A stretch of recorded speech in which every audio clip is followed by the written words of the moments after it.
What do you call a group of necromancers? Many Marcos.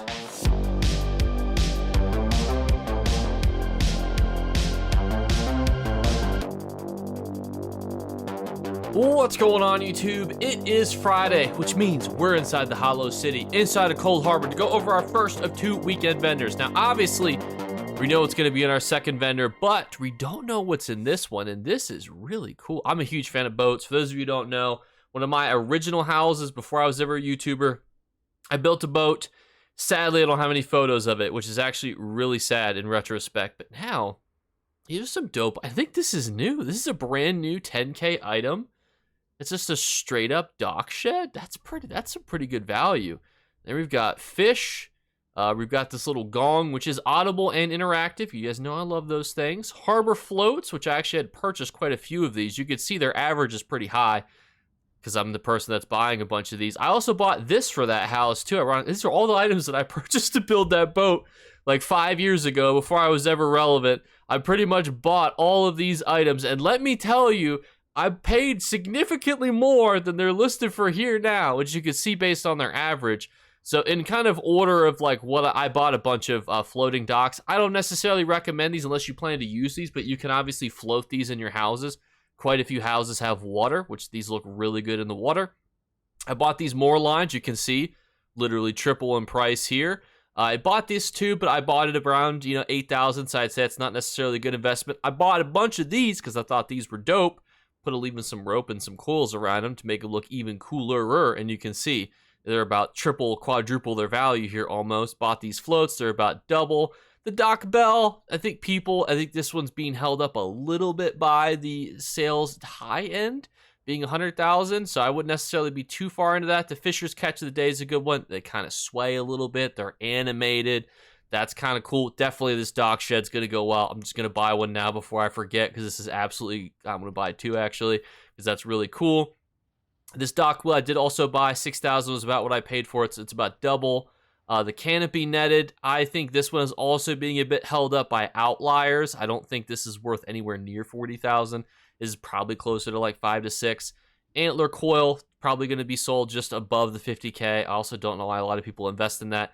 And yeah, the Alinor boat unfinished is just dope. I'm going to also buy a couple of these actually because I will forget. And I'm literally rebuilding a harbor in one of my houses. So this is perfect.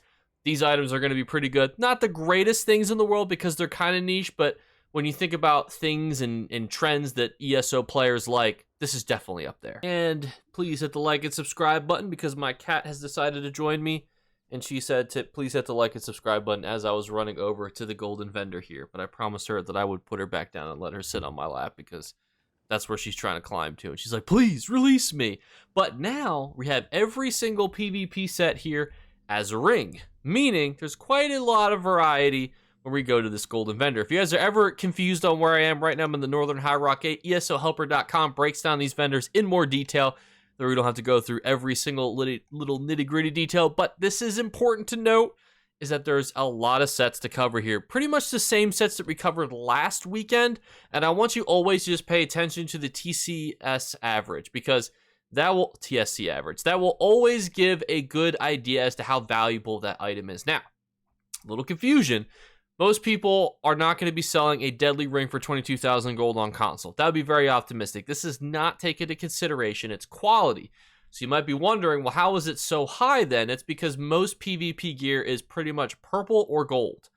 So that's why you have such weird ranges for these things. But sometimes, I think if you do daily quests, you can get blue ones, and those are usually the ones that have outliers, or ones that were previously available in Rewards of the Worthy or Battlegrounds rewards. Those are usually a little bit lower as well. That's why we have such a weird price value here, but generally better rings sell for more. That is always a general trend. As you can see, Rallying Cry, 41,000 average. Like, now we're starting to get somewhere when it comes to rings that are decent. Ring of Alteration Mastery, Ancient Grace even have a little bit of value there. A little junk in the trunk. And after we do this, we'll go through Y individually. 37,000 for Dark Convergence. It's just one of those sets. Even Elfbane. Elfbane, though, has definitely been nerfed quite a few times, in my opinion. And it's the archetype has been inadvertently nerfed around it, not necessarily even the set itself. Imperial Wrath, though, I think is actually pretty highly underrated. I think this is a very good set for dealing a little bit of extra damage. Other than that, Oakfather's Retribution, a newer set, full 5-piece, giving you extra penetration against enemies for major buffs and weapon and spell for minor buffs. Pretty popular right now. Desert Rose, I think, is probably a little bit high, in my opinion. I don't think that's nearly as good. When you take damage, you have a 25% chance to restore. Well, that is, I mean, it's not terrible. You know, it's a lot of recovery, but I think in today's day and age, Wretched Vitality and sets like Roxas are still just going to outperform this in popularity.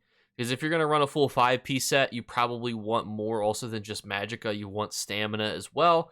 That's why that set's not as popular as it should be. Heartland, big Heartland fan, but it's admittedly a bit weird because most people are running it probably for the 4-piece than anything else. But you can also run it for the full 5-piece. This is like what people make for their weird, like, Potentates, mumbo jumbo builds. Very cattywampus in nature. Potentates, ironically, we just talked about it.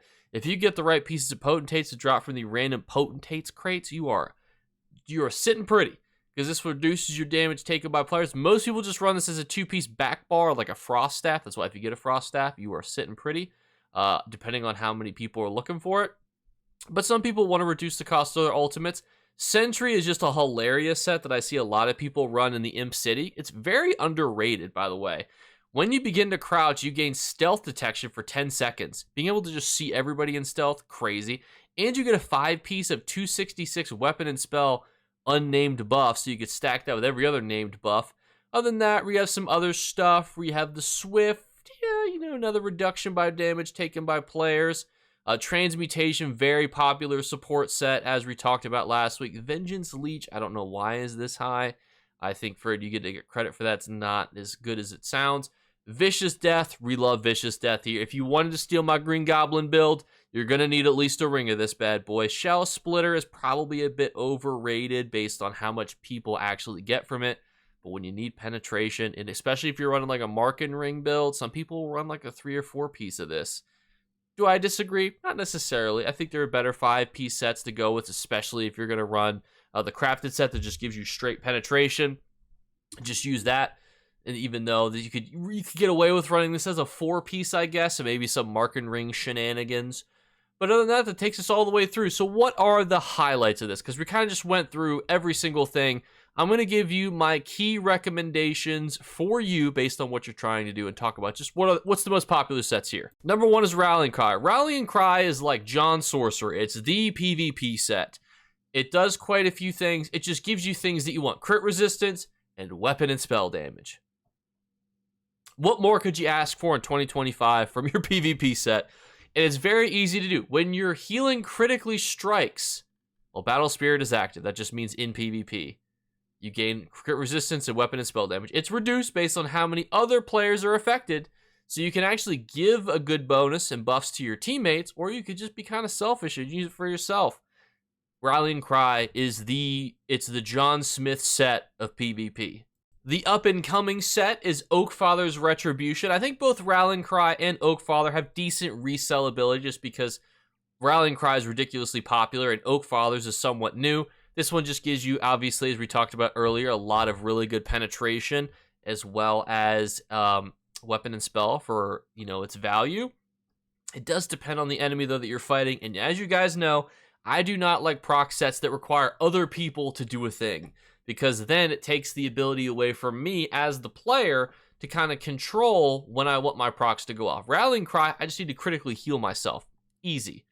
Oakfather, I have to fight somebody with a lot of major and minor buffs, which granted, I will do, but it's not a guarantee that I will have enough value from that specific individual versus other PvP sets. Transmutation is just a fun shot because a lot of people are like, Jake, what set are people going to love me running in this meta as a support character? It's Transmutation. Being able to give people that much crit resistance will make people love you in their group. And if Rallying Cry is the John Smith set, Vicious Death is the drunk uncle that everybody's a little bit scared when they hear is coming to an organized event, because when you kill a player, they explode, dealing damage to everybody within a 5-meter radius. It deals tons of damage. People use this for bombers, brawler builds. This makes everybody respect social distancing even in Cyrodiil, even after the pandemic is over. And then there's Deadly. Deadly's like that cool guy that's like, you want to use me for PvP? You want to use me for PvE? I'm cool. Run me for whatever. Every popular build eventually will run through me. Deadly Strike is the most popular set. Ironically, though, you generally don't need a lot of jewelry pieces of it, so you generally, the rings value is not super crazy. Even the high end, you can see, is not super high. So it's not crazy, but it is very purchased. And then there's Dark Convergence. Dark Convergence is like the drunk uncle that's not allowed to come to the house anymore, because while in combat, casting abilities that leave an effect on the ground will create an area that applies a 60% snare and pulls all enemies in. After a second, stuns them, deals damage, and increases that damage based on how many people are in that radius. So you blow up people with this. It's very rude, honestly. Those are the rings, though, that I would focus on this week. Obviously, there's always going to be some more fun ones. Check your price checking apps that's valued on your specific console, because everything here is going to be relative. I'm looking at Xbox NA prices so I can get an idea of, like, you know, Ancient Grace. I love Ancient Grace. I use this on my Max Mag build. Problem is, Max Mag builds in 2025 are a little bit bad, but you can see, though, there's value in a lot of these different sets, and it's just going to be what's going to be the most valuable on your console, similar to the furniture prices. A lot of people are furniture sellers across different, you know, platforms, and things will always vary because it comes down to the player base. How many players do you have that want to build boats versus not build boats? That's literally relevant to whether or not your luxury furnishing vendor is goated with the sauce or not. But everyone, thank you guys so much again for watching. As a TLDR, I think Vicious Death, Rallying Cry, Deadly Strike, Dark Convergence, Plague Break even as kind of a shout out of left field, even though it's been kind of changed a little bit, nerfed quite significantly. All the best rings to consider, as we discussed, as well as some other ones. Ancient Grace are always good for flavor. Transmutation is a really fun flavor set. Transmutation, though, is really beneficial in this meta, and I think if ever had a time to shine, it is now. Also, the luxury furnishing vendor is a little bit weird to talk about because there's just so many good things there. You have so many different bits and bobs, really, that I think are really just kind of cool. I love boat items. I'm completely biased, obviously, but I know, as somebody who bought these items for his house, how valuable they can be. So take my knowledge and over expenditure with some bias, obviously, but also keep in mind too that it is also really fun. So build yourself a nice little boat inside your house. So thank you guys so much again for watching.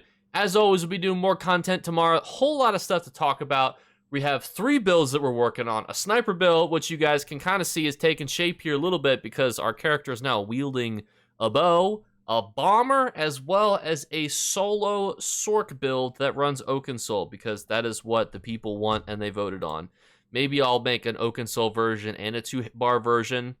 I don't know. Would you guys want that in a video? Let me know in the comments below, because as always, we're doing our 3 giveaway drawings. All you have to do is enter is be subscribed. Second thing is just leave a like and a comment on the video. And the third thing, look for hidden word to be flashed upon the screen. We do at least 3 giveaway drawings per month. Different codes through ZOS, as well as gift cards if we ever run out, because I'm terrible at math. So thank you guys so much again. Let me know when I do my solo build videos, do you guys want 1-bar and 2-bar options? That would be very helpful for me as I kind of script those videos. And I'll catch you later. Bye, guys. You better remember to like and subscribe to Jakeclips. Or you should. I might have to pluck your eyes if you don't. Or, better yet, I'll skip rope with your entrails. Do it now. Subscribe. Ta-ta. Off with you.